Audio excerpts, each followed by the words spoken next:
Good evening. I'm Melissa Ridgen with your APTN News Weekend.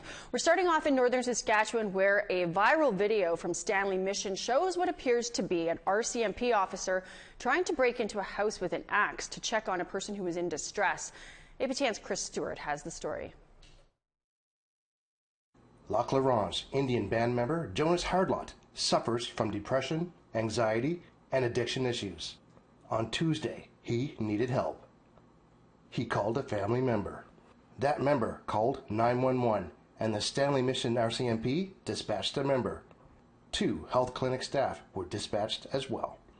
When the RCMP officer arrived, Jonas said the officer was very aggressive after Jonas initially refused to open the door to him.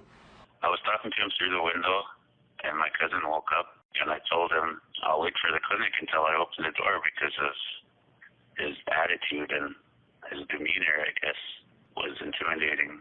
Jonas began recording. The video shows the officer pounding the window, demanding the door be opened. Open the door! I'm not doing it. Open the door now! Should I open the door? No. The clinic is here to check on you. Open the door. I'm coming back with a sledgehammer. I'll open the door when the clinic comes here.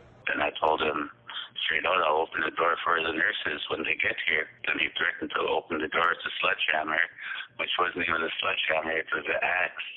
And that's when I told my cousin just to open the door before he damages my door or my window. The video stops when the officer grabbed Jonas' cell phone. The officer and nurses left after determining that Hardlot was physically okay. Hardlot says the RCMP officer went too far. But I didn't understand why he was acting the way he was, like his attitude and demeanor, the intimidation, I guess. But you could see he was trying to smash the window when my cousin was talking to him. It's a good thing that the window didn't smash, otherwise my cousin would have been injured also. The RCMP Saskatchewan F Division told APTN they are investigating the incident, and the officer has been reassigned. The Lac La Ronge Indian Band released a statement. It calls the RCMP members' actions frightening and inappropriate, especially for a member believed to be in duress. The statement says they are satisfied with the reassignment of the officer and will meet with RCMP to better resolve future situations. Chris Stewart, APTN National News, Edmonton. There are still no cases of COVID-19 in Nunavut. A reason for that is that most Nunavut residents have to spend 14 days in isolation in the south before they return. Now, one of the security guards at one of those isolation sites has contracted the virus, and the 24 people the guard was potentially in contact with are all back in Nunavut. Here's Kent Driscoll from Iqaluit. Nunavut officials called a press conference after revealing that a security guard at one of the 2 Ottawa COVID-19 isolation sites tested positive for the virus. The guard at the Residence Inn isolation site in Ottawa had tested positive for COVID-19. After being notified, the Department of Health began working with Ottawa Public Health to assess the risk and begin contact tracing. It was determined that the risk of exposure was limited to August 18th and 19th. We have identified 24 isolation clients as being low-risk contacts, meaning that their contact with this individual was brief. All the isolation travelers in Ottawa were bound for Baffin Island. Schools on Baffin Island started opening on August 13th. The latest opens their doors on September 4th. Considering the time period, it is possible that some of the 24 potentially exposed people are teachers. 2 school districts on Baffin Island were closed today in response to the announcement, Qikiqtarjuaq and Arctic Bay. Those 24 are being asked to self-monitor for symptoms. We asked if a teacher was one of the 24 people who were in contact with the guard, would they be allowed in a classroom? Dr. Patterson says unless they start showing symptoms, they would be allowed to teach. We got to keep in mind that this is low risk. The odds are that most, if not all, of these people will not develop COVID-19. And if we shut down schools and workplaces for every incident like this moving forward, then we are going to do serious harm to our children, and those harms, especially for children, outweigh the benefit from being so protective. Back in March, when Nunavut schools closed, many individual school districts had already closed their doors before the chief public health officer did it officially. That seems to be happening again. This time, the government says they're going to act more deliberately based on what they've learned from experience. Will the school district's boards agree? Or will Nunavut's return to school be stopped, just as it has barely started? Kent Driscoll, APTN National News, Iqaluit. 2 First Nations men have filed a lawsuit against the Ontario government and the Ontario Provincial Police. The brothers from Orillia, Ontario are seeking $400,000 in damages after they say they were unlawfully arrested and mistreated. Michelle Carlinzig has more. On September 15, 2018, Randall May, a member of Nipissing First Nation, arrived at his home in Orillia, Ontario, when OPP officer Mark Connor came onto his property, arrested him, and tasered him multiple times. Shortly after, May's brother Aaron Kishig arrived. He was thrown to the ground and arrested by Officer Andrew Markle. The arrest was caught on camera by a family friend. May says he doesn't know why police were there or why he was arrested.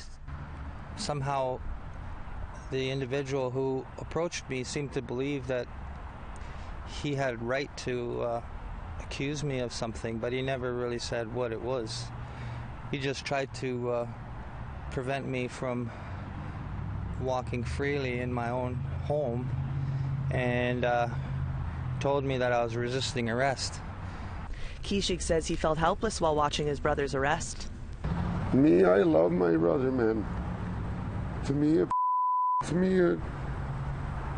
it's like I don't want my brother to die, and in my mind that's what it felt like. In order for me not to get too out of hand and trying to watch it, I know if I would have did something, it would have been probably not the taser gun, it would have been a gun if I would have freaking got physical. I know they would have shot me, I just know it. The brothers were taken to jail, released, and sought legal counsel. Promise Holmes Skinner, an Anishinaabe Kwe Ojibwe woman from Toronto, is one of 2 lawyers leading the lawsuit. According to the suit, the officers breached charters of human rights abuses and racial profiling, unlawful detention and false imprisonment, assault and battery, negligence, misfeasance, and conversion. She says it's the first time in her career she's seen a case like this. Fortunately, I haven't come across this issue before. Not that I haven't come across the issue of my clients being assaulted by police, but I haven't come across the issue of there being a blatant, brazen assault caught on video in broad daylight committed by the OPP. After being detained, May and Kishig say their treatment only worsened. The statement of claim filed on July 22nd says, as a result of the multiple electric shocks, Mr. May had lost control of his bowels, and officers forced him to spend the night in custody in a shirt and soiled underwear, as he was forced to clean his clothes using water from the toilet bowl. Kishig says he and his brother's time in Orillia jail was humiliating. He was the guy that pretty much gave us our sandwiches and blankets after me demanding it after 5, 6, 7 hours. I have no idea. It seemed like forever. Right. And when I was in there, I did ask them if I could call a lawyer. They said the lawyer was in the basement busy. And it's like, what, 2, 3 o'clock in the morning? Still didn't let me have my call. And I had to demand my food, and I had to demand my blankets while I stood around in my underwear. Mm-hmm. They humiliated us in there. May and Kishig were released the following day and charged with offenses including resisting arrest, assaulting a police officer, intoxication in public, and open liquor. Weeks later, they filed a complaint. According to the claim, the brothers were troubled by the police conduct and filed a complaint to the Office of the Independent Police Review Director, and that instead of conducting a good faith investigation, the complaint was turned over back to whom it was targeted against. The OPP officers assigned to investigate began harassing Mr. May and pressuring him to drop the complaint. It states one OPP officer even went so far as to offer to withdraw Mr. May's criminal charges if he in turn would withdraw the OIRPD complaint. Skinner refers to the intimidation allegations as a larger issue within the legal system. You know, folks are really shocked to hear that part of the story. And it seems folks are shocked by that piece of information. That goes to show how much trust the public has in the OPP and in the systems that we have set up to oversee the OPP. All of May and Kishig's charges have now been dropped. They state their intentions are not only for justice, but for awareness and for future generations. So it's only now that it's start to materialize the significance of this behavior, and if there's something that can be brought to the attention of the lawmakers, that maybe there will be some changes in the future so that our children, our grandchildren wouldn't have to experience the same behavior from the policing body. The OPP media rep told APTN they could not comment on the lawsuit due to litigation. For now, Skinner, May and Kishig wait patiently to hear back from the Ontario government courts for a response to the lawsuit. Michelle Karlenzig, APTN National News, Winnipeg.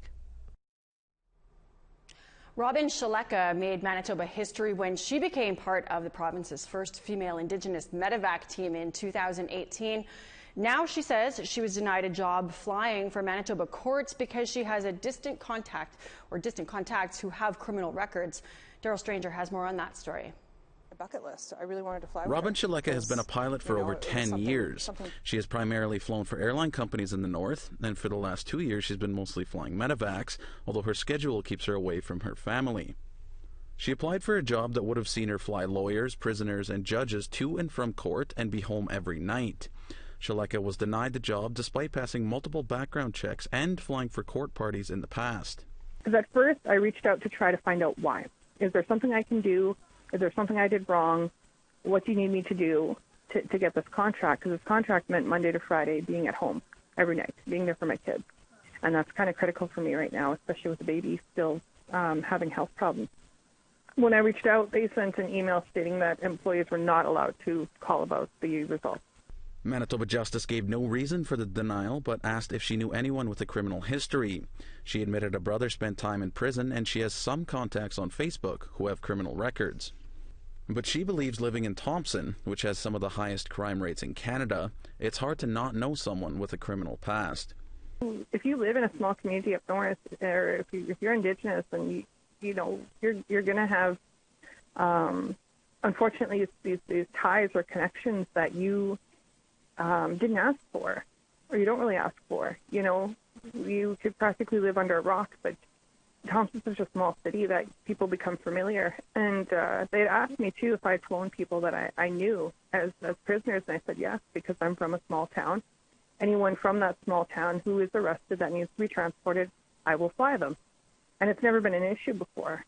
APTN reached out to Manitoba's Justice Minister Cliff Cullen, who provided the following emailed statement. Quote, to help ensure the safety and security of our provincial justice system, Manitoba Justice has a security screening process in place, and we have confidence in this process. The Civil Service Commission, which handles human resource and labor relations management in government, also provided an emailed statement to APTN. Quote, Manitoba Justice conducts its own security screenings. The security screening process involves a number of security-related checks to ensure that the applicant is acceptable for the particular role they are applying for within the department. Shaleka says she was still offered a job flying medevacs in the north, but would be away from her family. But with a young child, she doesn't know yet if she will accept the offer. She hopes her story will spark a discussion around the severity around background checks. I really don't think it'll necessarily help my case as much. But I'm really hoping that, it kind of puts it out there for them to realize that maybe they're being a little bit too expensive, and maybe they should be giving people opportunities. There's no reason not to, especially if you are able to successfully pass all these checks. Daryl Stranger, APTN National News, Winnipeg. Students at Alberta's Alexis Nakota Sioux Nation will have 50 more laptops to study with during the pandemic. The 50 recycled laptops were donated by the nonprofit Electric Recycling Association along with Shell. 5 projectors and 5 printers were also donated. Councillor Darwin Alexis says the computers will help students if COVID forces them to return to online classes. It gives the kids access to the internet and all the resources that it provides in regards to research and educational purposes. Time for a break, but when we come back, a new app to help drum up Indigenous tourism. Stay with us.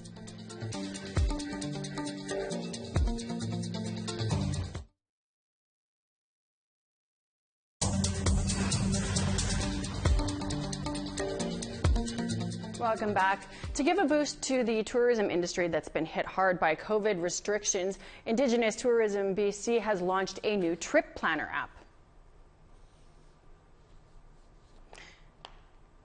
The app aims to connect users to authentic Indigenous experiences across BC, from wildlife viewings, wineries and restaurants to accommodations. Users can also learn words and phrases and listen to songs and stories of the different nations in the province. The app also provides a list of the communities that are closed to visitors because of COVID-19 and gives tips on how to travel responsibly. Tourism has been growing so rapidly over the past couple of years, and I know a lot of the businesses were expecting a banner year this year. Unfortunately, it has hit quite hard. I think traveling responsibly is just so key this year because just COVID has been impacting so many different communities across the province, and if a lot of the elders in the community are knowledge keepers of songs, of stories, of language, and even to lose one is so can hurt the community so much that it's important that we keep COVID out of the communities. After a 2-decade-long hunting ban, the 40-mile caribou herd on the border of Alaska and the Yukon is now accessible to hunters. But as Sarah Connors tells us, the First Nation in charge of managing the herd are concerned that permitting a hunt now could jeopardize the animal's future. There are several caribou herds which roam between Alaska and Trondakwitchin First Nation territory in the Yukon, but many of those herds are worryingly small. The 40-mile herd once numbered over 500,000, but only since this year has the population been considered stable at 84,000. This summer, the Trondakwitchin harvested the caribou for the first time in over 20 years. The Trondakwitchin are waiting on a herd management plan from the government before they allow outside hunting. But on August 1st, the Yukon government issued a limited license summer harvest, totaling 160 permits. Chief Roberta Joseph says this is in violation of their treaty agreement. There's a lack of respect there, and the government needs to step back and understand that there is a guideline in Chapter 16 objectives that stipulates that or outlines that we work together for management of resources for fish and wildlife within traditional territory. In January of this year, the government also issued another license hunt of the 40-mile herd without consulting the First Nation. While the Trondakwitchin are in agreement with an eventual hunt, Chief Joseph says more consultation is needed, something she feels the government is refusing to do. Now we have to also learn as adults how to harvest the 40-mile caribou again, and because we haven't done it for so long, that we have to regain all of that for ourselves as well. Mike Suter is a biologist for the Yukon government. He says the hunt went ahead in order to continue the health of the herd. When these herds get large, what tends to happen is they start to overgraze and trample their habitat and start to damage it. And that damage can have longer term repercussions for the herd. So when they start to get larger in population size, we see their health start to deteriorate. And then typically what will happen is a quick decline right afterwards. Suter says he can understand the Trondakwitchin's frustration, but says the permits don't violate treaty agreements. We've structured a very specific hunt to ensure that we're not impacting on Trondakwitchin harvesters, because that was something we've heard right from the very beginning, was this concern of bringing a lot of hunters in, crowding out First Nation hunters, and we want to make sure that didn't occur. But Chief Joseph says without our herd management plan firmly in place, it's only a matter of time before history repeats itself. We've never seen populations of caribou or others decline when there's a no harvesting recovery program in place. And for the Trondok-Witchin, there's more at stake for properly managing the herd. It's a way where our youth will have bonds with family members and elders. It's important for us to ensure that we continue to maintain a high respect for our land, traditional foods that we harvest, and pass that down. The Yukon government says it's close to finishing the herd management plan, but can't say when it will be finalized. Sarah Connors, APTN National News, Whitehorse. A high-octane Indian relay race was held in Alberta, and we were there. That's coming up after the break. Stay with us.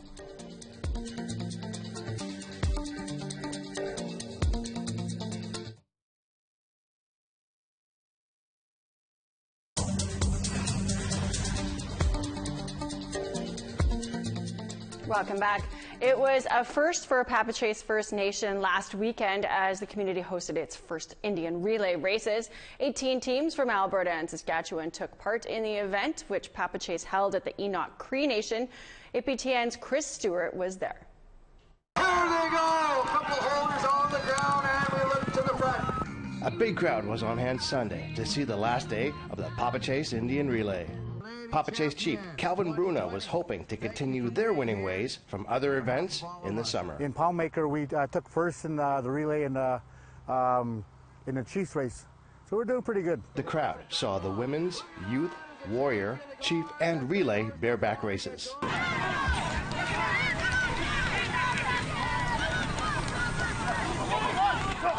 Oh, what a switch! The best part is like when they come around and they're just like going really fast. I think the women racing, that was so cool. I followed them to Saskatchewan, Dunyan Lake, yeah, and I've been all over with them. Saddle Lake, Enoch, Ovima. Alea Portra won the women's event. Cody Jackson won the Chiefs race.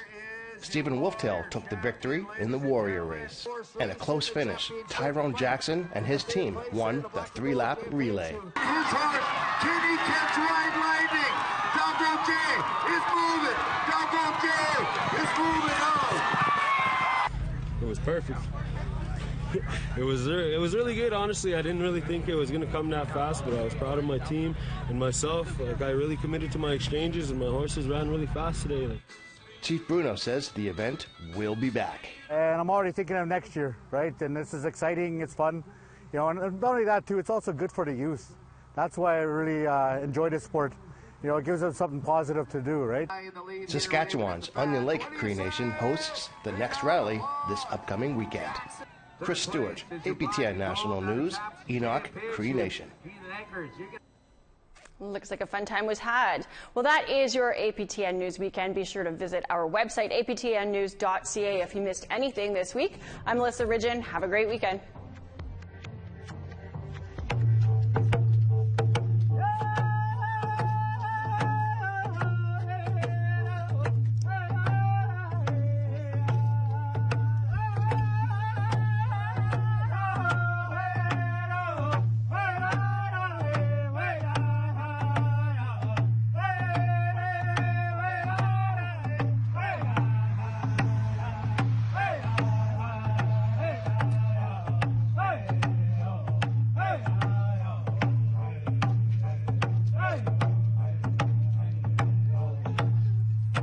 Okay.